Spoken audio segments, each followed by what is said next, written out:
김치통 37개가 시어머니 집 마당에 산산조각 났습니다. 어머니, 이제 끝입니다. 남편 태준의 목소리는 분노로 떨리고 있었습니다. 그 순간 병원 침대에 링거 맞으며 누워있던 제 모습이 스쳐 지나갔습니다. 저는 박은서 34살입니다. 대장암 3기 판정받고 항암 치료 중이었던 제게 시어머니는 말했습니다. 교회 봉사니까 김치 300포기 담가라. 5일 밤낮으로 쪼그려 앉아 배추 300포기를 만지다가 저는 쓰러졌습니다. 면역력 바닥, 고열 39.5도. 의사 선생님은 말했죠. 자칫하면 폐혈증입니다. 여러분, 이 영상이 도움이 되셨다면 좋아요 버튼 꾹 눌러주시고 구독과 알림 설정까지 부탁드립니다. 여러분의 작은 클릭 하나가 저 같은 피해자들에게 큰 힘이 됩니다. 그 후 제게 무슨 일이 일어났을까요? 시어머니의 온라인 명예훼손, 법정 대응, 그리고 반전의 결말까지 지금부터 시작합니다. 2023년 4월 12일 목요일, 그날을 저는 평생 잊을 수가 없습니다. 서울대병원 5층 소아기내과 진료실. 의자에 앉아 있는데 다리가 후들후들 떨렸어요. 옆에서 남편 태준이가 제 손을 꽉 잡아줬지만 손바닥에서 땀이 계속 났습니다. 박은서 환자분. 담당 교수님이 모니터를 보시더니 천천히 입을 여셨습니다. 검사 결과가 나왔는데요. 대장암 3기로 확진됐습니다. 그 순간 귀에서 윙하는 소리가 났어요. 마치 세상이 멀어지는 것 같았습니다. 교수님 입이 계속 움직이시는데 무슨 말씀을 하시는 건지 하나도 안 들렸어요. 34살이었습니다. 결혼한 지 겨우 3년 차. 이제 막 웹디자이너 프리랜서로 독립해서 첫 프로젝트를 따냈는데 그게 시작도 못 해보고 끝나버린 거로. 환자분 들으세요. 교수님이 다시 불러주셨습니다. 6개월간 항암 치료 받으셔야 합니다. 3주에 한 번씩 총 8회차 예정이고요. 치료 기간 동안은 특히 면역력 관리가 정말 중요합니다. 감염되면 생명이 위험할 수도 있거든요. 옆에서 태준이가 떨리는 목소리로 물었습니다. 교수님, 완치 가능한가요? 3기 초반이라 항암 치료 잘 받으시고 면역력만 잘 관리하시면 충분히 가능합니다. 다만, 교수님이 저를 똑바로 보셨어요. 환자분이 정말 조심하셔야 해요. 무거운 거 들지 마시고 과로하지 마시고 스트레스 받지 마시고 특히 육체적으로 무리한 일은 절대 금물입니다. 진료실을 나와서 복도 벤치에 주저앉았습니다. 태준이가 제 어깨를 감싸 안으며 말했어요. 괜찮아, 은서야. 우리 이겨내자. 내가 다 해줄게. 저는 그때 남편 품에서 한참을 울었습니다. 왜 하필 나한테 이런 일이 생겼을까? 우리 아직 아이도 없는데 이제 막 일도 시작하려고 했는데. 그렇게 눈물로 범벅이 된 채 집으로 돌아왔습니다. 다음 날 아침이었어요. 시어머니한테 전화가 왔습니다. 은서야, 어제 병원 어땠어? 어머니, 암이래요. 대장암 3기요. 전화기 너머로 한참 침묵이 흘렀습니다. 그러더니 시어머니가 말씀하셨어요. 그래, 알았어. 엄마가 기도 많이 할게. 그리고 전화를 끊으셨습니다. 저는 그날 하루 종일 침대에 누워서 천장만 바라봤어요. 눈물도 안 나왔습니다. 그냥 멍하니 이게 현실인가 싶었죠. 그런데 그날 오후 4시쯤이었을까요? 현관문이 열리는 소리가 났습니다. 은서야, 나야.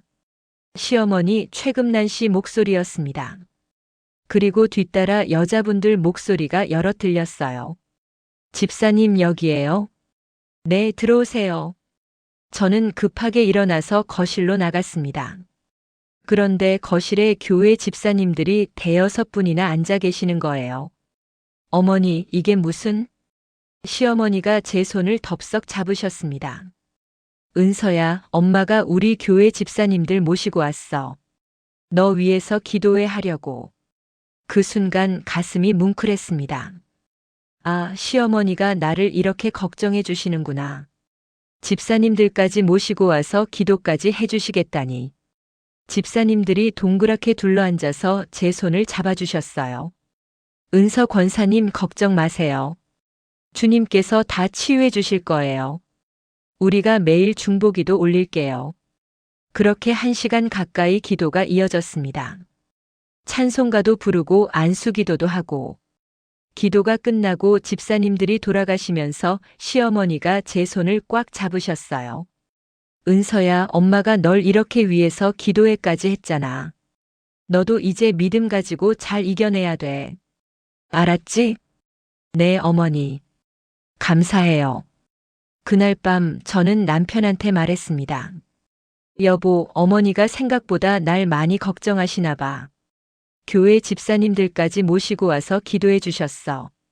태준이도 좀 놀란 표정이었어요. 그래? 우리 엄마가. 그럼 다행이네. 근데 태준이 표정이 좀 묘했어요. 뭔가 석연치 않은 표정이랄까. 왜? 뭐 이상해? 아니, 아니야. 그냥. 엄마가 원래 그런 걸 잘 안 하셔서. 저는 그때 남편 말을 대수롭지 않게 넘겼습니다.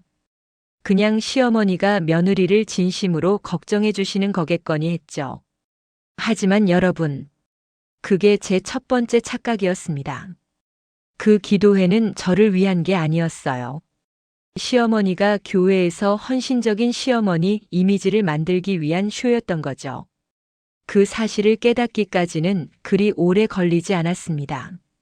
불과 2주 후 김장철이 다가오고 있었거든요. 항암 치료 2주 차였습니다. 첫 항암 주사를 맞고 나서 3일째 되던 날, 저는 화장실 거울 앞에서 머리카락 한 움큼을 쥐고 있었어요. 빗질을 하는데 머리카락이 술술술 빠지는 거예요. 입에서 신물이 올라왔습니다. 급하게 변기 앞에 쪼그려 앉아서 토했어요. 아침에 억지로 먹은 미음이 그대로 나왔습니다. 이게 항암 치료였습니다. 교수님이 말씀하셨던 그 부작용이 시작된 거죠. 구토, 탈모, 손발 저림, 입안 헐기. 하나도 빠짐없이 다 왔어요. 남편 태준이가 출근하기 전에 제 머리를 쓰다듬어 주며 말했습니다. 은서야, 오늘은 좀 어때? 죽이라도 먹을 수 있겠어? 응. 먹어볼게. 근데 여보, 미안해. 내가 이렇게 돼서. 무슨 소리야? 당연한 거지. 내가 다 해줄게. 걱정 마.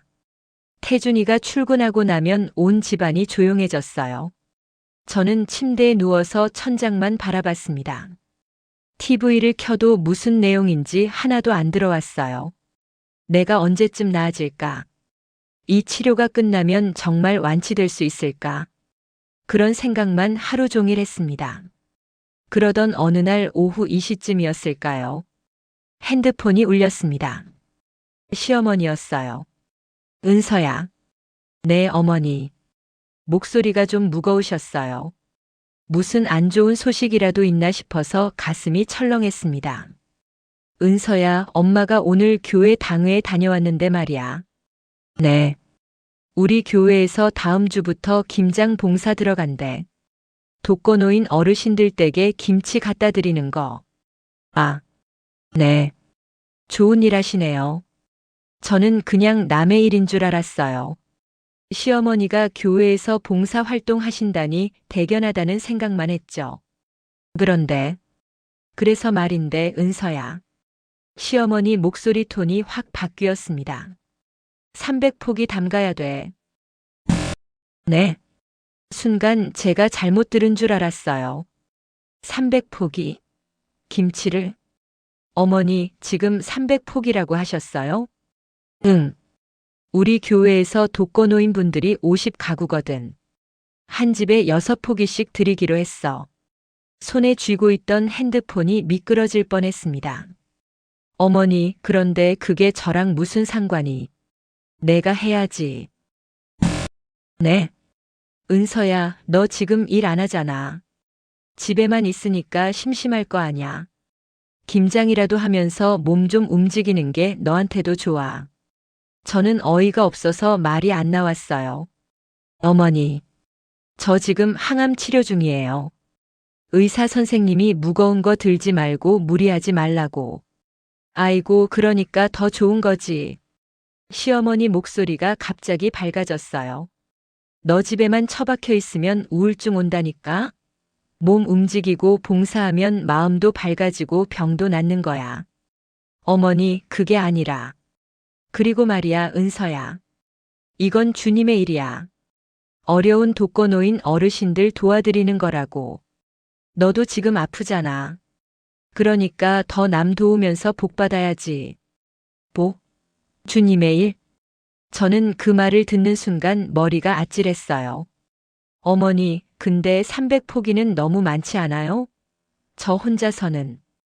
혼자 하는 거 아니야. 엄마도 도와줄게. 그 말에 조금 안심이 됐습니다. 아, 시어머니랑 같이 하는 거구나. 그럼 어머니랑 반반 나눠서 할까요? 응?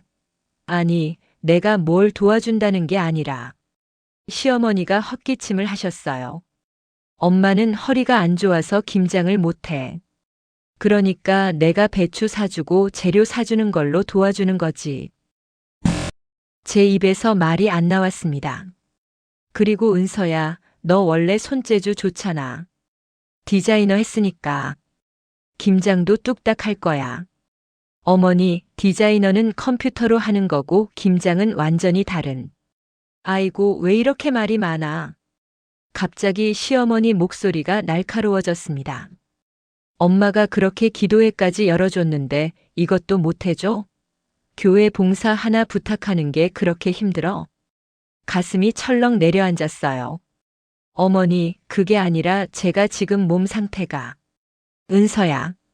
시어머니가 한숨을 크게 쉬셨습니다. 너 지금 우리 집 며느리잖아. 며느리가 시어머니 부탁 하나 못 들어줘? 그리고 이건 나를 위한 게 아니라 불쌍한 독거노인 어르신들을 위한 거라고. 저는 아무 말도 못했어요. 뭐라고 대답해야 할지 몰랐습니다. 배추는 다음 주 월요일에 배달될 거야. 그때까지 좀 준비해놔. 알았지? 어머니. 그럼 그렇게 하는 걸로 알고. 어머니, 잠깐만요. 엄마 바빠. 교회 가야 돼. 끊을게. 뚝. 전화가 끊겼습니다. 저는 한참 동안 멍하니 핸드폰 화면만 바라봤어요. 방금 무슨 일이 일어난 건지 실감이 안 났습니다. 300포기. 항암 치료받는 제가 혼자서 손이 부들부들 떨렸어요. 아니, 이건 말이 안 되는데. 의사 선생님이 무리하지 말라고 했는데.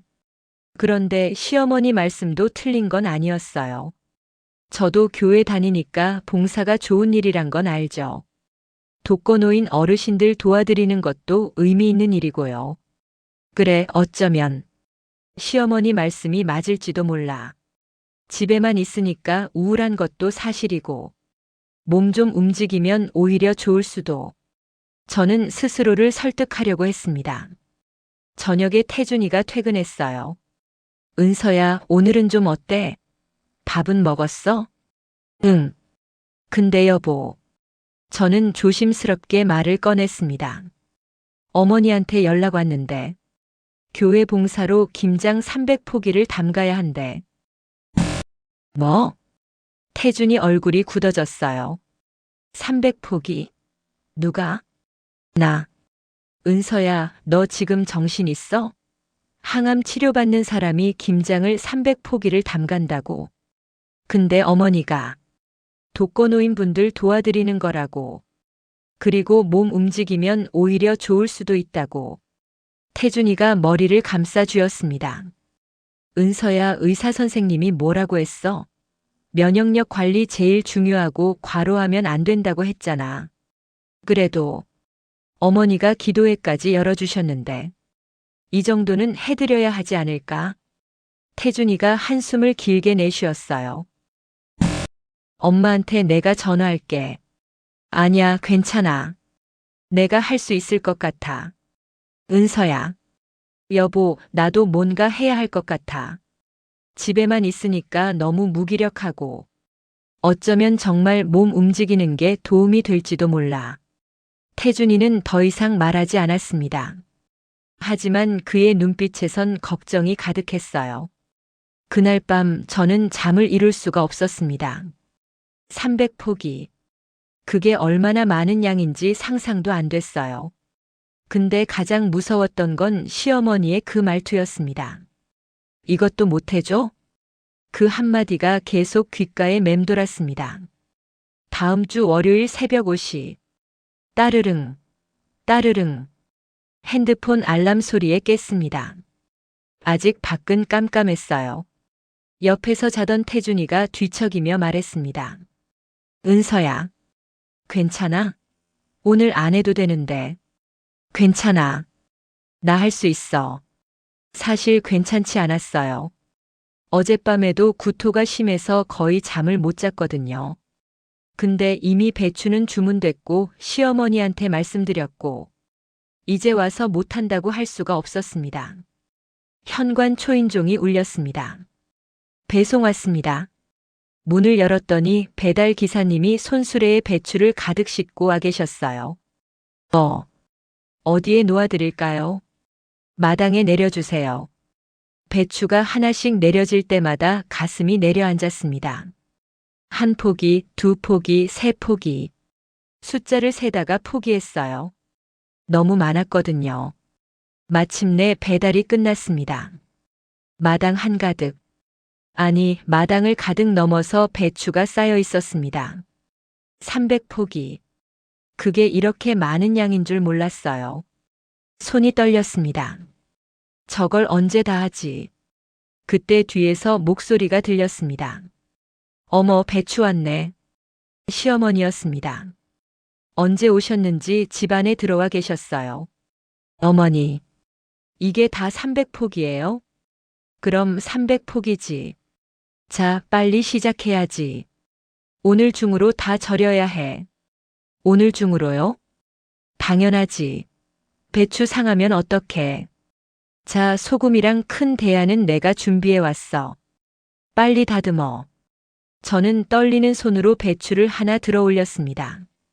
생각보다 무거웠어요. 칼로 배추 밑동을 자르고 겉잎을 떼어내고 반으로 쪼갰습니다. 하나, 둘, 셋. 10포기를 다듬자 허리가 아프기 시작했습니다. 20포기를 다듬자 손가락이 시렸어요.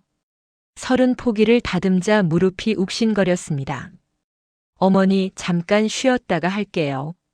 쉬긴 뭘 쉬어. 시어머니가 날카로운 목소리로 말했습니다. 아직 시작도 안 했는데 벌써 쉬어?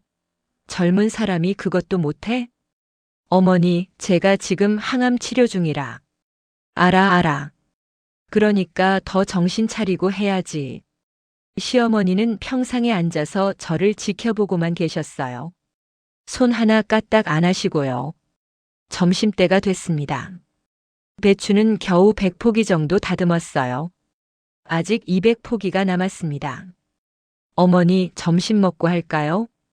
점심? 그래, 너는 먹어. 나는 집에 가서 먹을게. 네. 어머니 허리 아파서 못 있겠어. 너 혼자 할 수 있지? 오늘 안에 꼭 다 절여놔야 해. 알았지? 그렇게 시어머니는 가버리셨습니다. 저는 혼자 남았습니다. 300포기 배추와 김밥 한 줄 먹고 다시 시작했습니다. 근데 먹은 게 올라왔어요. 화장실 달려가서 토하고 물로 입 헹구고 다시 마당으로 나왔습니다. 오후 3시, 4시, 5시. 해가 지기 시작했습니다. 배추는 이제 다 다듬었어요. 그런데 이제부터가 진짜였습니다. 소금물에 절이기. 큰 대야에 물을 받고 소금을 풀었습니다.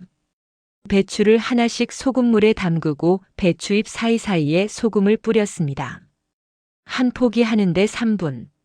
300포기면 900분. 15시간. 그날 밤 11시가 넘어서야 겨우 다 절였습니다. 집에 들어가자마자 쓰러지듯 침대에 누웠어요. 은서야, 괜찮아? 손 좀 봐. 이게 뭐야? 태준이가 제 손을 보고 깜짝 놀랐습니다. 손이 퉁퉁 부어 있었어요. 손가락 마디마디가 빨갛게 부어 올랐고 손톱 밑이 갈라져서 피가 배어 나왔습니다. 여보, 괜찮아. 내일 다 끝나면. 은서야, 이거 당장 그만둬. 내가 엄마한테 전화할게. 안 돼. 이제 거의 다 했어. 사실 거의 다 한 게 아니었습니다. 이제 시작이었거든요. 2일차. 절인 배추를 씻어야 했습니다. 새벽부터 배추를 하나씩 들어서 물로 헹궜어요. 300포기. 한 포기당 3번씩 헹궈야 했습니다. 물이 얼음장처럼 차가웠어요. 11월 말 날씨였거든요. 손이 시려서 감각이 없었습니다. 오후 2시쯤 시어머니가 오셨습니다. 오, 열심히 하네. 그런데 은서야. 네, 어머니. 이거 소금기가 너무 많이 남아있는데? 시어머니가 배추 한 잎을 뜯어서 맛을 보시더니 인상을 찌푸리셨어요. 이렇게 하면 김치가 너무 짜. 다시 헹궈. 네. 다시 헹구라고. 안 그러면 김치 망쳐. 그날 밤 10시까지 배추를 다시 헹궜습니다.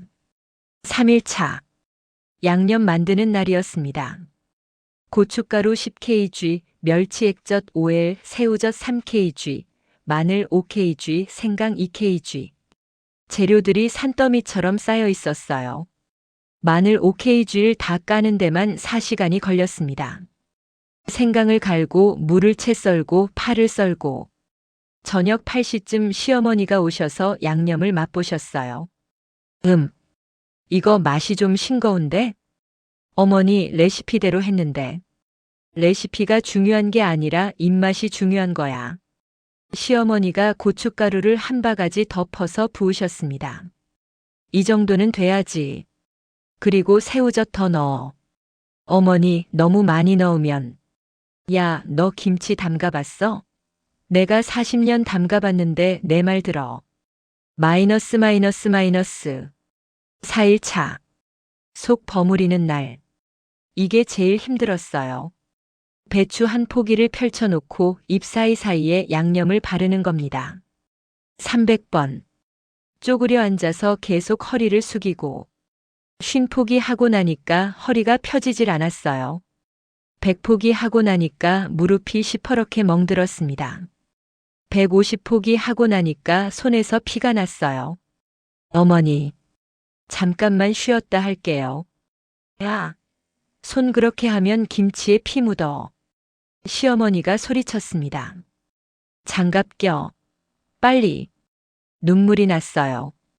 근데 울 수도 없었습니다. 울면 또 뭐라고 하실 게 뻔했거든요. 마이너스.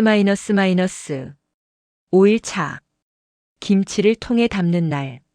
37개 김치통에 300포기를 나눠 담았습니다. 저녁 7시. 드디어 끝났습니다. 마당 한쪽에 김치통 37개가 줄지어 놓여 있었어요. 됐다. 끝났어. 그 순간 온몸에 힘이 쫙 빠졌습니다. 어지러웠어요. 눈앞이 핑핑 돌았습니다. 은서야, 은서야. 어디선가 태준이 목소리가 들렸어요. 그리고 저는 그대로 쓰러졌습니다. 마루 바닥이 차갑게 느껴졌습니다. 아, 나 이제 죽는 건가? 그게 마지막 기억이었습니다. 눈을 떴을 때는 병원이었습니다. 은서야, 은서야. 태준이 목소리가 들렸어요. 제 손을 꽉 잡고 있었습니다. 여보. 목소리가 제대로 안 나왔어요. 입술이 바짝 말라 있었습니다. 은서야, 괜찮아? 정신 차려? 간호사분이 링거를 확인하시며 말했습니다. 환자분 지금 응급실이에요. 의식 돌아오셨네요. 다행이에요. 응급실. 기억이 서서히 돌아왔습니다. 김치통 37개. 그리고 쓰러졌던 것. 환자분 지금 체온이 39.5도예요. 고열이 심하고 탈수도 심각한 상태고요. 의사 선생님이 들어오셨습니다. 태준이를 보시며 말씀하셨어요. 보호자분, 잠깐 얘기 좀 하시죠. 태준이가 의사 선생님을 따라 나갔습니다. 커튼 너머로 목소리가 들렸어요. 환자분 항암 치료 중이시죠? 네, 그렇습니다. 지금 면역력이 거의 바닥입니다. 백혈구 수치가 정상의 30%밖에 안 돼요. 이 상태로 계속 방치됐으면 폐혈증으로 이어질 수 있었습니다. 보호자분, 환자분이 최근에 무슨 일을 하셨나요? 극심한 육체 노동이나 과로를 하신 것 같은데. 태준이 목소리가 떨렸습니다. 김치 300포기를 5일 동안 혼자. 잠시 침묵이 흘렀습니다. 뭐라고요? 의사 선생님 목소리가 높아졌어요. 항암 치료 환자가 김치를 300포기요? 5일 동안 혼자요? 제 어머니가 교회 봉사라고. 보호자분. 의사 선생님 목소리가 차갑게 식었습니다. 이건 학대입니다. 환자 학대예요. 항암 치료 중인 환자한테 이런 중노동을 시키는 건 생명을 위협하는 행위입니다. 지금 당장 경찰에 신고해도 되는 사안이에요. 죄송합니다. 저한테 사과하실 게 아니라 환자분한테 이런 일이 다시는 없게 하셔야죠. 커튼이 열리고 의사 선생님이 들어오셨어요. 환자분, 일단 3일 정도 입원하셔야 할 것 같습니다. 링거로 영양 공급하고 면역력 회복시켜야 해요. 그리고 의사 선생님이 제 손을 보셨습니다. 손에 2차 감염 위험이 있어요. 소금물에 장시간 노출돼서 피부가 손상됐네요. 연고 처방해 드릴 테니까 하루 3번 바르세요. 그날 밤 병실에 입원했습니다. 태준이는 제 옆에서 한마디도 안 했어요. 그냥 제 손만 가만히 쥐고 있었습니다. 여보, 미안해. 은서야. 태준이가 고개를 들었어요. 눈이 빨갛게 충혈돼 있었습니다. 미안한 건 나야. 내가 막았어야 했는데. 아니야, 내가 하겠다고 했잖아. 아니야, 은서야. 태준이 목소리가 떨렸습니다. 이건 내 잘못이 아니야. 절대로. 이건. 태준이는 더 이상 말을 잇지 못했어요. 다음 날 아침, 태준이가 말했습니다. 은서야, 나 어머니 집 좀 다녀올게. 응. 근데 뭐하러? 할 얘기가 있어서. 태준이 표정이 무서웠어요.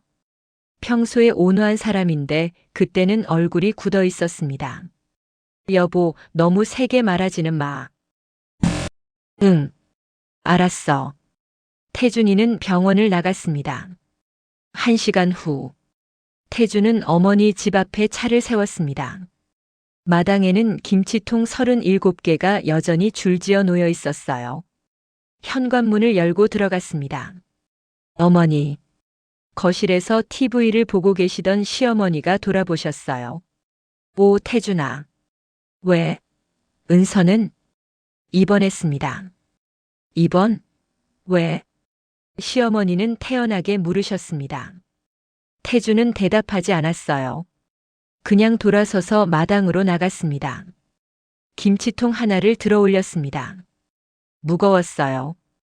약 10kg 정도 되는 것 같았습니다. 은서가 이걸 37개를. 손이 떨렸습니다. 그리고 쾅! 김치통을 바닥에 내리쳤습니다. 뚜껑이 열리면서 김치가 사방으로 튀었어요. 야, 너 뭐 하는 거야? 시어머니가 뛰어나오셨습니다. 태준은 멈추지 않았어요. 2번째 김치통. 쾅! 3번째. 쾅! 4번째. 쾅! 야! 최태준.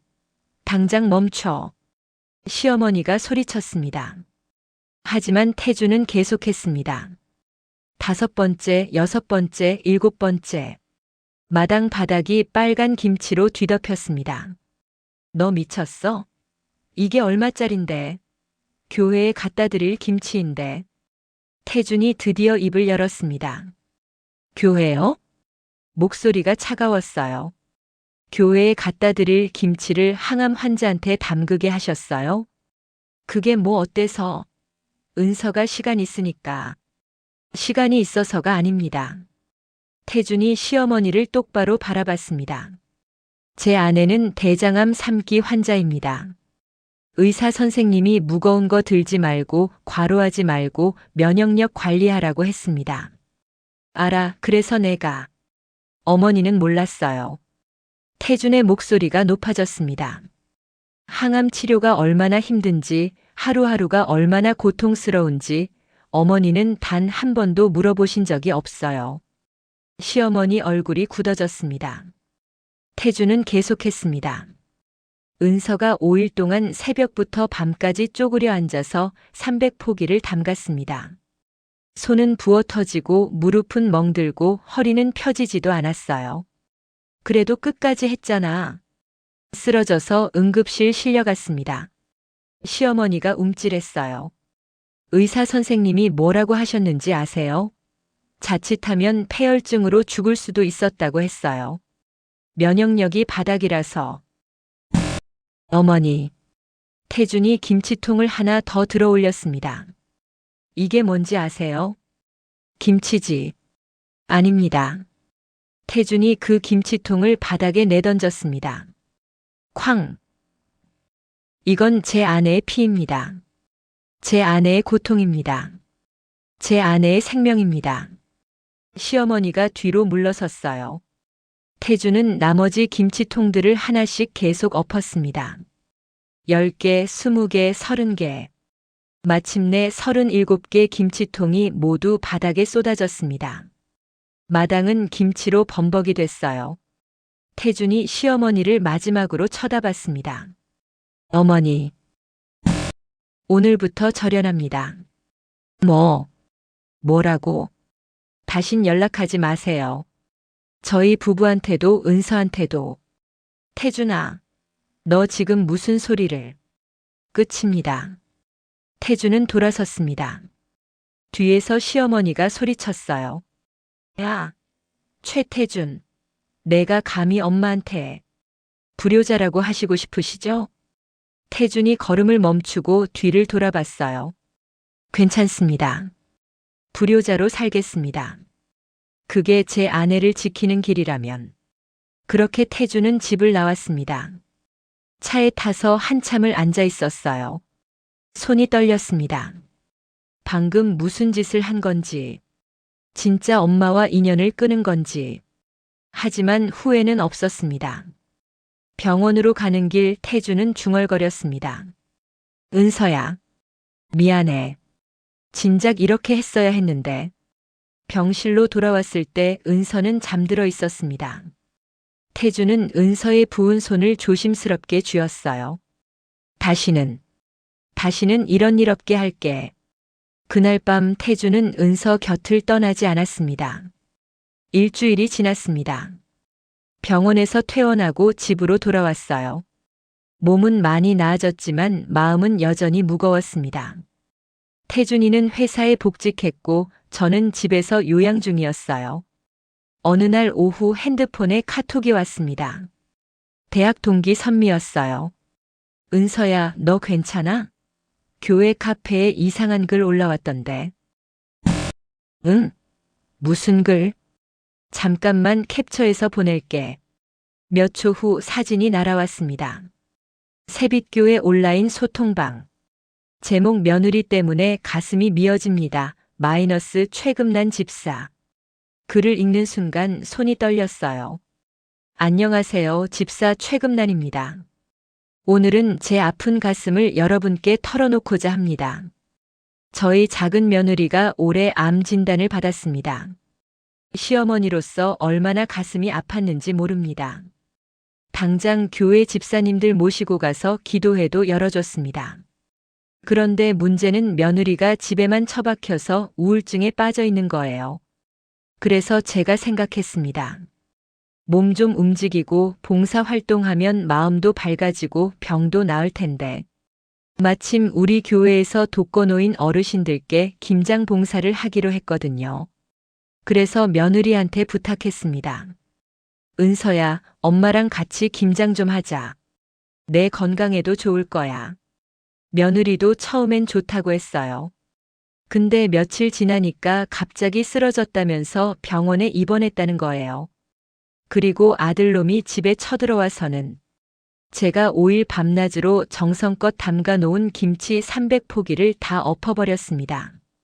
교회 봉사용 김치였는데 말이죠. 아들은 소리까지 지르면서 어머니랑 절연한다고 했습니다. 형제님들, 저는 며느리 건강 생각해서 한 일인데 이렇게 불효자가 되어버렸습니다. 요즘 젊은 사람들은 효도가 뭔지도 모르는 것 같아요. 며느리는 멀쩡한데 꾀병 부리고 아들은 엄마를 버리고. 제가 뭘 잘못한 걸까요? 기도 부탁드립니다. 마이너스 최금난 집사 올림. 마이너스. 댓글이 주르륵 달려 있었어요. 집사님 힘내세요. 요즘 며느리들이 다 그래요. 교회 봉사도 안 하려고 하다니. 신앙심이 없나 봐요. 아들이 엄마를 버리다니 이게 말이 됩니까? 집사님 기도하겠습니다. 며느리가 회개하길. 김치 300포기 없다니. 정말 불효막심하네요. 눈물이 주르륵 흘러내렸습니다. 저는 꾀병을 부린 게 아니었어요. 정말 쓰러져서 응급실에 실려갔던 거였어요. 그런데 시어머니는 저를 거짓말쟁이로 만들어버렸습니다. 더 충격적인 건 댓글들이었어요. 저를 한 번도 본 적 없는 사람들이 저를 비난하고 있었습니다. 선미야, 이거 어떻게 해? 은서야, 이거 명예훼손이야. 거짓 사실 유포잖아. 근데 어떻게 해야 해? 일단 캡처 다 해놔. 증거 확보해야 돼. 전화를 끊고 멍하니 앉아 있었어요. 그때 현관문이 열렸습니다. 태준이가 퇴근한 거였어요.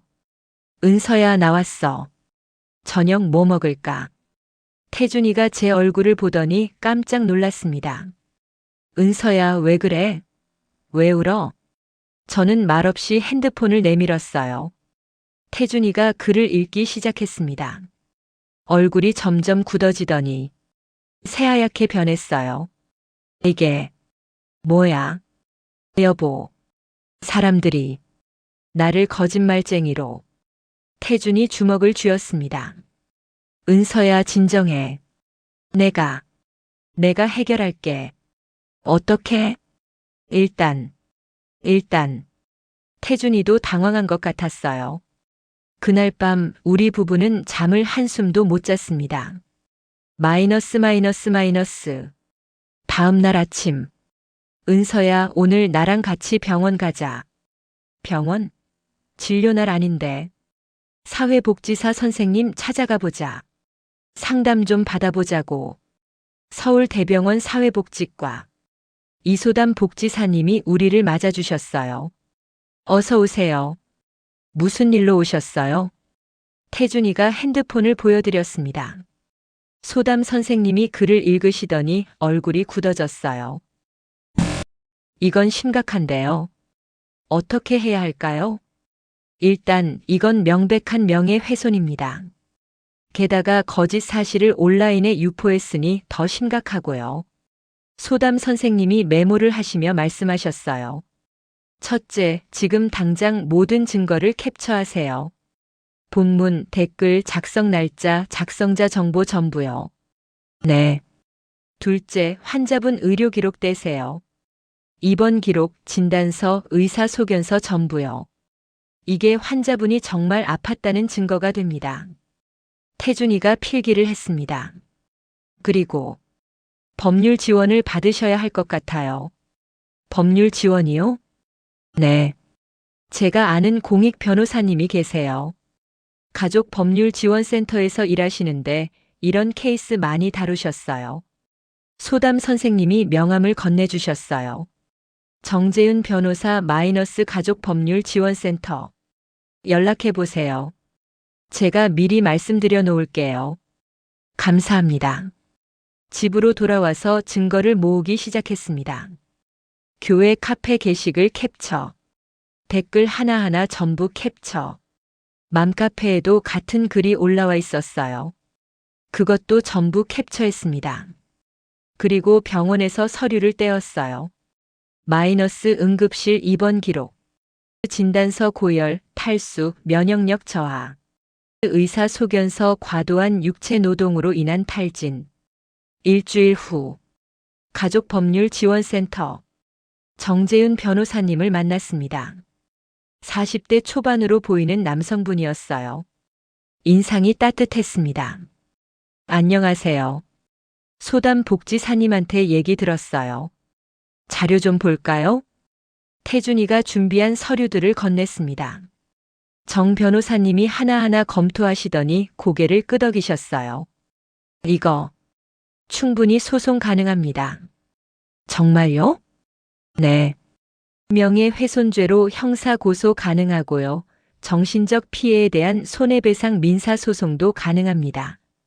그런데 상대가 시어머니신데 제가 조심스럽게 말했어요. 괜찮으실까요? 가족 간 소송이잖아요. 정 변호사님이 제 눈을 똑바로 보셨습니다. 은서 씨, 가족이라고 해서 명예훼손을 해도 되는 건 아닙니다. 오히려 가족이기 때문에 더 조심해야 하는 거예요. 지금 온라인에 거짓 사실이 퍼지고 있어요. 은서 씨가 꾀병쟁이로 낙인 찍히고 있고요. 이거 방치하시면 안 됩니다. 태준이가 제 손을 꽉 잡았습니다. 은서야, 우리 하자. 더 이상 당하고만 있을 순 없어. 저는 고개를 끄덕였습니다. 네, 하겠습니다. 정 변호사님이 미소를 지으셨어요. 좋아요. 그럼 일단 내용 증명부터 보내겠습니다. 게시글 삭제 요구와 공개 사과 요구를 담아서요. 만약 그것도 안 들으면요? 그때는 정식으로 고소장 접수하는 겁니다. 며칠 후, 시어머니 집으로 내용 증명이 발송됐습니다. 내용 증명서, 수신 최금란, 발신 박은서 대리인 정재윤 변호사, 귀하가 2023년 11월 25일 새빛교회 온라인 소통방 및 맘카페에 게시한 글은 본인 박은서에 대한 허위 사실을 유포한 것으로 명예훼손에 해당합니다. 해당 게시글을 즉시 삭제하고 같은 플랫폼에 공개 사과문을 게시할 것을 요구합니다. 본 내용 증명 발송일로부터 7일 이내 응하지 않을 시 형사고소 및 민사소송을 진행할 것임을 알려드립니다. 그날 밤 시어머니한테서 태준이 핸드폰으로 전화가 왔습니다. 태준이가 스피커폰으로 받았어요. 야, 최태준. 이게 무슨 짓이야? 시어머니 목소리가 떨리고 있었어요. 무슨 말씀이세요? 내용 증명, 고소. 내가 엄마를 고소한다고. 어머니가 먼저 은서를 명예훼손하셨잖아요. 내가 뭘 어쨌다고. 거짓말 하셨잖아요. 은서가 꾀병 부렸다고 멀쩡하다고. 근데 은서는 정말 쓰러져서 응급실 갔어요. 의료 기록 다 있습니다. 어머니 7일 안에 글 삭제하시고 사과하세요. 안 그러면 정말 법정에서 뵙겠습니다. 너. 전화가 끊겼습니다. 저는 태준이를 보며 물었어요. 여보, 정말 괜찮을까? 은서야. 태준이가 제 어깨를 감싸 안았습니다. 이제 우리가 싸워야 할 때야. 7일이 지났습니다. 시어머니는 글을 삭제하지 않았어요. 오히려 교회 사람들한테 며느리가 나를 고소한다며 피해자 행세를 하셨다고 들었습니다. 정재윤 변호사님이 말씀하셨어요. 예상했던 일입니다. 이제 정식으로 고소장 접수하겠습니다. 고소장이 접수됐습니다. 명예훼손죄. 그리고 3개월이 지났습니다. 2024년 3월. 드디어 재판 날이었습니다. 법원 앞에 섰을 때 다리가 후들후들 떨렸어요. 은서야, 괜찮아. 내가 옆에 있어. 태준이가 제 손을 꽉 잡아줬습니다. 법정 안으로 들어갔습니다. 시어머니가 저 멀리 피고석에 앉아 계셨어요. 저희를 보시더니 고개를 돌리셨습니다. 제346호 사건 피고인 최금난 피해자 박은서 명예훼손 사건 시작하겠습니다. 재판장님이 망치를 두드렸습니다. 검사님이 먼저 입을 여셨어요. 피고인 최금난은 2023년 11월 25일 온라인 커뮤니티의 피해자 박은서가 꾀병을 부렸다는 허위 사실을 게시하여 명예를 훼손했습니다. 피고인 하실 말씀 있습니까? 재판장님이 시어머니를 보셨어요. 시어머니가 일어나셨습니다. 목소리가 떨리고 계셨어요. 재판장님, 저는 며느리 건강 생각해서 한 일인데요. 질문에 답변하십시오. 해당 게시글을 작성하신 게 맞습니까? 네. 맞긴 한데. 그건 제 마음이 너무 아파서. 피고인께서는 피해자가 항암 치료 중이라는 사실을 알고 계셨습니까? 알았습니다만. 그런데도 김장 300포기를 5일간 혼자 하게 하셨습니까? 시어머니가 말을 잇지 못하셨어요. 검사님이 서류를 제출했습니다. 재판장님, 이것은 피해자의 응급실 입원 기록입니다. 고열 39.5도 면역력 급락, 탈수 증상으로 응급 입원했습니다. 그리고 이것은 담당 의사의 소견서입니다. 과도한 육체 노동으로 인한 탈진이라고 명시되어 있습니다. 재판장님이 서류를 검토하셨어요. 피고인, 이 의료 기록을 보셨습니까? 보긴 했는데. 그럼에도 불구하고 피해자가 멀쩡한데 꾀병 부린다고 온라인에 게시하신 겁니까? 그게 아들놈이 김치를 다 엎어버려서 제가 화가 나서. 피고인. 재판장님 목소리가 단호해졌습니다. 화가 났다고 해서 거짓 사실을 유포해도 된다는 말씀입니까? 정재윤 변호사님이 일어나셨어요. 재판장님, 피고인의 게시글로 인해 피해자는 심각한 정신적 피해를 입었습니다. 온라인에서 꾀병쟁이, 불효 며느리로 낙인 찍혔고 이로 인한 우울증과 불안 증세로 현재 정신과 치료를 받고 있습니다. 저는 고개를 숙였어요. 정말 그랬거든요. 그 게시글 이후로 밤에 잠을 잘 수가 없었어요. 사람들이 저를 뭐라고 생각할까 그 생각만 하면 가슴이 답답했습니다. 재판장님이 잠시 생각하시더니 말씀하셨어요. 피고인 최금난. 네. 귀하의 행위는 명백한 명예훼손입니다. 게다가 항암 치료 중인 환자에게 과도한 노동을 강요하고 그 사실을 왜곡하여 유포한 것은 매우 악질적입니다. 시어머니 얼굴이 창백해졌어요. 본 재판부는 다음과 같이 판결합니다. 재판장님이 판결문을 읽으셨습니다. 피고인 최금난에게 명예훼손죄로 벌금 300만 원을 선고합니다. 또한 피해자 박은서에게 정신적 피해 위자료 500만 원 지급을 명합니다. 그리고 피고인은 동일 플랫폼에 공개 사과문을 게시해야 합니다. 이상 선고를 마칩니다. 탁! 망치 소리가 울렸습니다. 끝났습니다. 방청석에서 저는 태준이 손을 꽉 잡았어요. 눈물이 주르륵 흘러내렸습니다. 은서야. 우리 이겼어. 응. 법정을 나오는데 시어머니가 저 멀리 서 계셨어요. 저를 보시더니 고개를 푹 숙이셨습니다. 저는 아무 말도 하지 않았어요. 그냥 태준이 손을 잡고 법원을 나왔습니다. 밖은 봄바람이 불고 있었습니다. 여보. 응? 우리 이제 진짜 자유로운 거지. 태준이가 저를 꼭 안아줬어요. 그래. 이제 진짜 우리만의 인생을 살 수 있어. 그날 밤 저는 오랜만에 편안하게 잠들 수 있었습니다. 악몽도 없었고 가슴 두근거림도 없었어요. 그냥 평온했습니다. 드디어 끝이 났구나. 이제 새로운 시작이구나.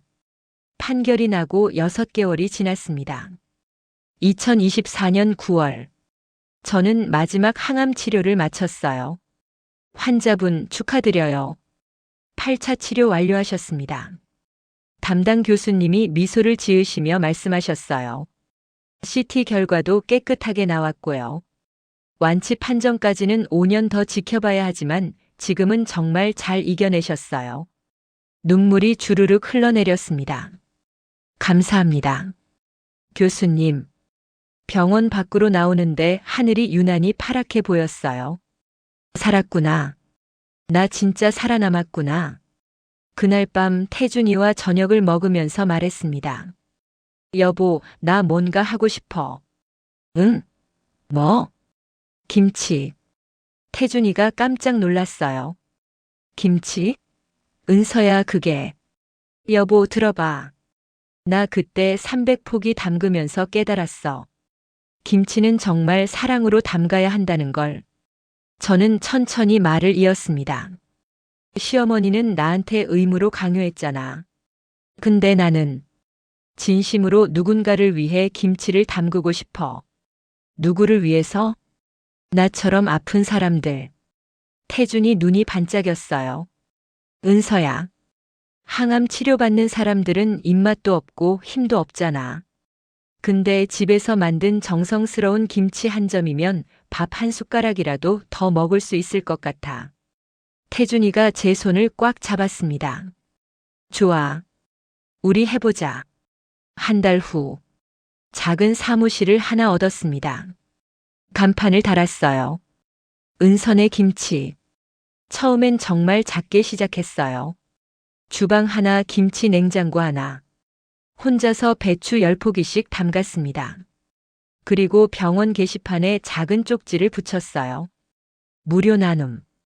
항암 치료 중이신 환자분들께 정성껏 담근 김치를 무료로 드립니다. 저도 암 환자였습니다. 그 고통을 압니다. 함께 이겨내요.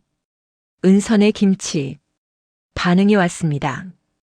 첫 번째 신청자는 50대 유방암 환자분이었어요. 정말 공짜로 주시는 거예요? 네, 그럼요. 주소 알려주세요. 직접 배달을 갔습니다. 작은 김치통 하나를 들고요. 감사합니다. 정말 감사합니다. 그 환자분이 눈물을 흘리셨어요. 저도 울컥했습니다. 아, 이거구나. 내가 하고 싶었던 게. 1명, 2명, 10명. 입소문이 났습니다. 병원 환자분들 사이에서 은선의 김치가 알려지기 시작했어요. 그런데 문제가 생겼습니다. 신청자가 너무 많아진 거예요. 혼자서는 도저히 감당이 안 됐습니다. 여보, 어떡하지? 신청이 50명이 넘었어. 은서야, 이제 제대로 사업으로 키워보는 게 어때? 사업? 응. 판매도 하고 그 수익으로 환자분들한테 무료로 더 많이 드리고. 그렇게 은선의 김치는 정식 사업이 됐습니다. 블로그를 만들었어요. 제 이야기를 적었습니다. 시어머니한테 300포기 김장을 강요당했던 암 환자, 이제는 사랑으로 김치를 담습니다. SNS에 올렸어요. 반응이 폭발적이었습니다. 대박. 이 스토리 진짜네요. 응원합니다. 주문할게요. 시어머니 학대 이겨내고 사업까지. 정말 멋져요. 주문이 쏟아졌습니다. 한 달에 100포기, 200포기. 직원도 2명 채용했어요. 저처럼 암을 이겨낸 분들이었습니다. 언니, 저도 같이 일하고 싶어요. 저도 힘냈으면 좋겠어요. 그럼요. 같이 해요. 그리고 1년 후, 2025년 10월, 은선의 김치는 사회적 기업으로 정식 등록됐습니다. 서울시청에서 인증서를 받았어요. 암 환자 지원 사회적 기업 은선의 김치. 매달 수익의 30%를 항암 환자 지원 프로그램에 기부했습니다. 무료 김치 배달도 계속했고요. 어느 날 한 환자분한테서 편지가 왔습니다. 은서님, 저는 60대 대장암 환자입니다. 항암 치료받으면서 밥 한 숟가락 넘기기가 너무 힘들었어요. 그런데 은서님 김치를 먹고 나서 처음으로 밥 한 공기를 다 먹었습니다. 맛있어서가 아니라 그 김치에서 사랑이 느껴져서였어요. 감사합니다. 덕분에 희망을 얻었습니다. 편지를 읽으면서 또 울었어요. 태준이가 제 어깨를 토닥여줬습니다. 은서야, 내가 이겨낸 거야. 정말 대단해. 아니야, 여보. 우리가 이겨낸 거지. 그날 밤 저는 주방에 혼자 남아서 김치를 담갔어요. 배추 한 포기 한 포기에 정성을 담으면서 생각했습니다. 시어머니, 이게 진짜 김치예요. 의무가 아니라 사랑으로 담그는 거. 이제 알았어요. 그리고 미소를 지었습니다. 나 행복해. 정말 행복해. 새빛이 주방 창문으로 들어왔습니다. 새로운 하루가 시작되고 있었습니다. 저의 새로운 인생도요. 2025년 12월. 겨울이 다시 왔습니다. 은선의 김치는 이제 직원 5명에 월 매출 3천만 원을 넘는 작은 기업이 됐어요. 그날도 아침부터 주방에서 김치를 담그고 있었습니다. 언니, 오늘 무료 배달 10건이에요. 좋아, 내가 직접 갈게. 오후 3시쯤 배달을 마치고 사무실로 돌아오는데 현관 앞에 누군가 서 계셨어요. 시어머니였습니다. 1년 만에 보는 얼굴이었어요. 많이 늙으셨더라고요. 허리도 더 굽으신 것 같았고 머리도 많이 희끗희끗해지셨어요. 은서야. 어머니. 우리는 한참을 그렇게 서 있었습니다. 들어오실래요? 응. 사무실 안으로 모셨어요. 차 한 잔 내드렸습니다. 시어머니가 사무실을 둘러보시더니 말씀하셨어요. 여기가 내가 차린 거구나. 네. 잘 됐네. 정말 잘 됐어. 침묵이 흘렀습니다. 시어머니가 가방에서 봉투 하나를 꺼내셨어요. 이거 받아라. 이게 뭔데요? 재판에서 내한테 주라고 한 500만 원. 그리고 내가 좀 더 보탠 거야. 봉투를 열어보니 1,000만 원이 들어있었어요. 어머니, 이건 은서야. 시어머니 목소리가 떨렸습니다. 미안하다. 고개를 푹 숙이셨어요. 내가 그렇게 힘든 줄 정말 몰랐어. 아니, 알려고 하지 않았어. 나는 내가 젊으니까 당연히 할 수 있을 거라고 생각했어. 그리고 며느리니까 해야 한다고 생각했고. 시어머니가 손수건으로 눈물을 닦으셨어요. 재판 끝나고 나서 교회 사람들한테 다 욕먹었어. 집사님이 며느리를 학대했대요. 그런 소리 들으면서 내가 뭘 잘못했나 생각해봤어. 은서야, 내가 쓰러져서 병원 갔을 때 나는 정말 걱정이 안 됐어. 오히려 왜 이렇게 약해? 그런 생각만 했어. 시어머니가 흐느끼기 시작하셨어요. 미안하다. 정말 미안해. 저는 가만히 앉아서 듣고만 있었어요. 사실 용서하고 싶지 않았어요. 그때 그 고통, 그 수치심, 그 절망감. 아직도 생생했거든요. 어머니. 응. 어머니 사과는 받았어요. 근데 전 아직 어머니를 용서할 준비가 안 됐어요. 시어머니가 고개를 들으셨어요. 그리고 어머니, 사과는 저한테만 하시는 게 아니에요. 그게 무슨 소리냐? 태준이한테 먼저 하세요. 시어머니가 당황하셨어요. 태준이는 어머니 때문에 얼마나 힘들어했는지 아세요? 엄마와 아내 사이에서 얼마나 고민했는지 아세요? 태준이가 어머니한테 절연한다고 했을 때 그 사람 눈에서 눈물 보셨어요? 못 보셨죠? 어머니는 그냥 화만 내셨으니까. 시어머니가 말문이 막히셨어요. 어머니, 저는 괜찮아요. 이제 제 인생 잘 살고 있어요. 근데 태준이는 아직도 어머니 생각하면 가슴 아파해요. 정말? 네. 그러니까 태준이한테 먼저 사과하세요. 진심으로요. 시어머니가 고개를 끄덕이셨어요. 알았다. 태준이한테 전화해봐야겠다. 그리고 어머니. 응? 이 돈은 못 받아요. 봉투를 다시 시어머니께 돌려드렸어요. 어머니, 저 이제 돈 필요 없어요. 제가 번 돈으로 잘 살 수 있어요. 그래도 대신 이 돈으로 어머니가 봉사활동 하세요. 진짜 어려운 사람들 도와주시고요. 시어머니가 멍하니 저를 보셨어요. 은서야, 너. 어머니, 전 어머니한테 배웠어요. 뭘? 김치는 강요하는 게 아니라 나누는 거라는 걸요. 시어머니가 눈물을 뚝뚝 흘리셨어요. 그날 시어머니는 오래 앉아 계시지 않으셨어요.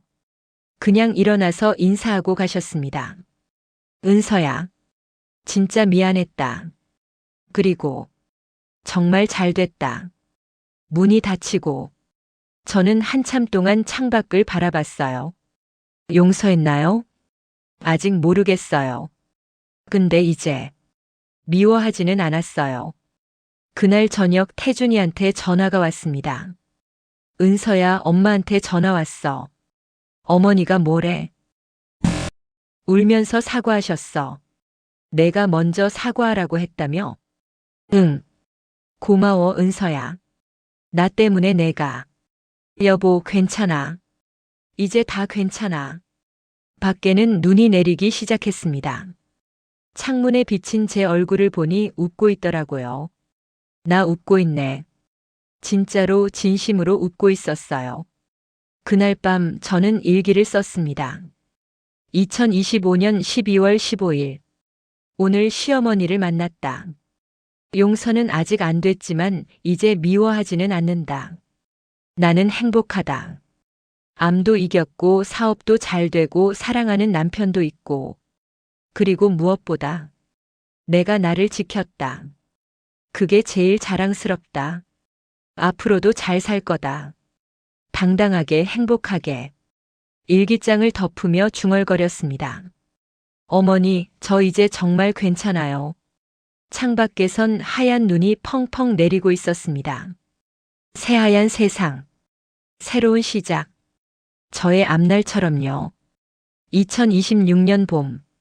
벚꽃이 피는 4월이었습니다. 은선의 김치는 이제 직원 12명, 월 매출 8천만 원을 넘는 중소기업이 됐어요. 서울시에서 착한 기업상도 받았고 여러 방송에도 나갔습니다. 그날도 아침 일찍 주방에 나가서 김치를 담그고 있었어요. 언니, 오늘 또 인터뷰 요청 왔어요. SBS에서요. 정말? 우와. 문득 거울을 봤습니다. 머리카락이 다시 자랐어요. 건강하게 풍성하게. 내가 정말 살아남았구나. 그때 핸드폰이 울렸습니다. 태준이었어요. 여보, 오늘 저녁에 우리 엄마 집 갈 수 있어? 어머니 댁에? 응. 엄마가 저녁 준비하셨대. 우리 초대하신다고. 잠시 망설였습니다. 시어머니와는 그날 이후로 몇 번 더 만났어요. 명절에도 뵙고 가끔 전화도 받고. 하지만 예전처럼 편하지는 않았습니다. 그건 어쩔 수 없었어요. 그래, 가자. 고마워, 은서야. 저녁 6시. 시어머니 집 앞에 도착했습니다. 초인종을 누르니 시어머니가 반갑게 문을 열어주셨어요. 어서 와, 은서야. 태준아. 어머니, 안녕하세요. 집 안에 들어가니 상이 차려져 있었어요. 그런데 김치통이 없었습니다. 어머니, 김치는요? 시어머니가 웃으셨어요. 은서야, 내가 오늘 은선의 김치 주문했어. 네.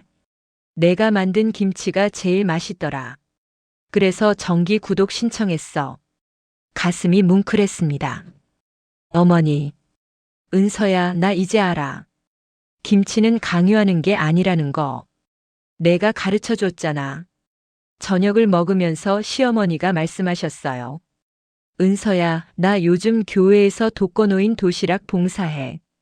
정말요? 응. 일주일에 2번씩 가. 그분들 도시락 배달하면서 이야기도 나누고. 태준이가 놀란 표정으로 물었어요.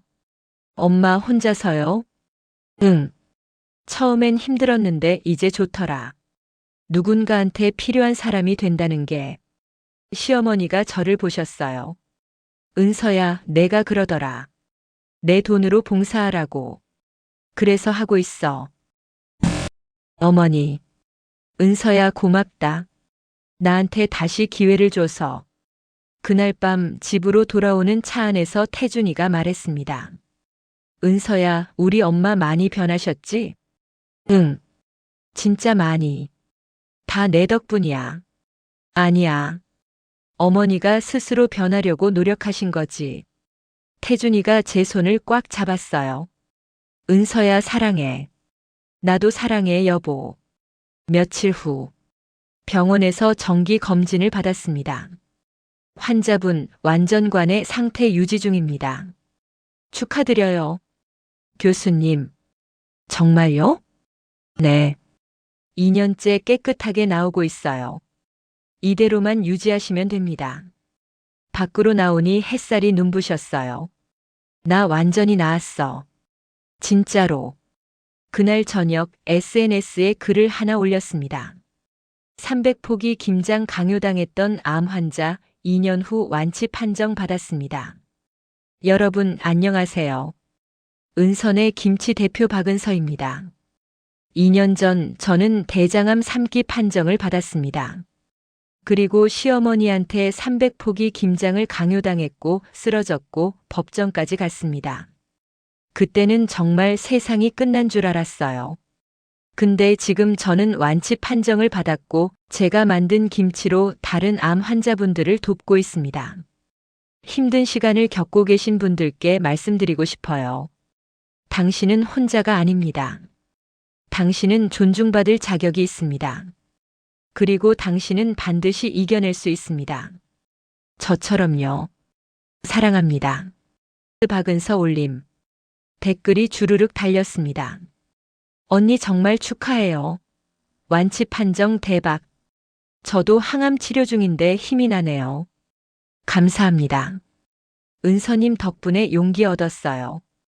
시어머니한테 말 못하고 있었는데 이제 말할게요. 세상에서 제일 맛있는 김치. 응원합니다. 핸드폰을 내려놓고 창밖을 바라봤어요. 저 멀리 한강이 보였습니다. 햇살을 받으며 반짝이는 강물. 예쁘다. 문득 깨달았습니다. 저는 이제 피해자가 아니었어요. 생존자였습니다. 아니, 그것보다 더 행복한 사람이었습니다. 그날 밤 태준이와 함께 침대에 누워서 말했어요. 여보, 나 행복해. 나도 행복해. 진짜로. 이렇게 행복해도 되나 싶을 정도로. 태준이가 저를 꼭 안아줬습니다. 은서야, 우리 앞으로도 계속 행복하자. 응. 계속 행복하자. 창밖으로 별이 보였어요. 반짝반짝 빛나는 별들. 마치 저를 응원해주는 것처럼. 저는 그 별들을 보며 중얼거렸습니다. 시어머니 감사해요. 어머니 덕분에 제가 이렇게 강해졌어요. 그리고 나 자신한테도 감사해. 잘 버텨줘서. 포기하지 않아줘서. 눈을 감았습니다. 내일은 또 새로운 하루가 시작될 거예요. 김치를 담그고 환자분들께 배달하고 사랑하는 남편과 저녁을 먹고 그렇게 평범하지만 소중한 하루하루를. 이제 저는 압니다. 진짜 행복은 거창한 데 있지 않다는 걸. 내가 나를 지키고 사랑하는 사람들과 함께하는 것. 그게 바로 행복이라는 걸. 굿나잇 세상. 굿나잇 나의 과거. 그리고 굿모닝 나의 미래. 여러분, 이 이야기는 여기서 끝이 아닙니다. 2027년 현재 박은서 씨의 은선의 김치는 직원 30명, 연 매출 15억 원의 중견 사회적 기업으로 성장했습니다. 매달 500명의 암 환자분들께 무료로 김치를 배달하고 있고 항암 치료 환자 가족 지원 프로그램도 운영 중입니다. 그리고 은서 씨는 지난해 대한민국 사회공헌 대상을 수상했습니다. 시상식장에는 남편 태준 씨와 함께 시어머니 최금란 씨도 함께 참석했다고 합니다. 그날 은서 씨가 무대에서 한 말. 제게 고통을 준 사람이 결국 제게 날개를 달아줬습니다. 객석에서 시어머니 최금란 씨가 눈물을 흘렸다고 합니다. 여러분, 박은서 씨의 이야기를 들으며 무엇을 느끼셨나요? 혹시 지금 누군가의 당연함 속에서 희생당하고 계신가요? 혹시 지금 이 정도는 해야지라는 말에 자신을 소모하고 계신가요? 기억하세요. 당신은 존중받을 자격이 있습니다. 당신의 고통은 당연한 게 아닙니다. 그리고 당신은 반드시 이겨낼 수 있습니다. 박은서 씨처럼 말이죠. 이 영상이 여러분께 조금이라도 힘이 되셨다면 좋아요 버튼 꾹 눌러주시고 구독과 알림 설정까지 부탁드립니다. 여러분의 작은 클릭 하나가 더 많은 분들께 용기를 전할 수 있습니다. 그리고 댓글로 여러분의 이야기도 들려주세요. 우리 모두 서로에게 힘이 되어 드립시다. 300포기 김치 강요에서 시작된 이야기가 완치와 성공, 그리고 진정한 화해로 끝났습니다. 인생은 때로 우리를 무너뜨리려 합니다. 하지만 그 무너짐 속에서 더 강한 나를 발견할 수 있습니다. 은서 씨가 그랬던 것처럼요. 여러분도 할 수 있습니다. 당당하게, 행복하게 당신의 인생을 살아가세요. 응원합니다. 시청해 주셔서 감사합니다.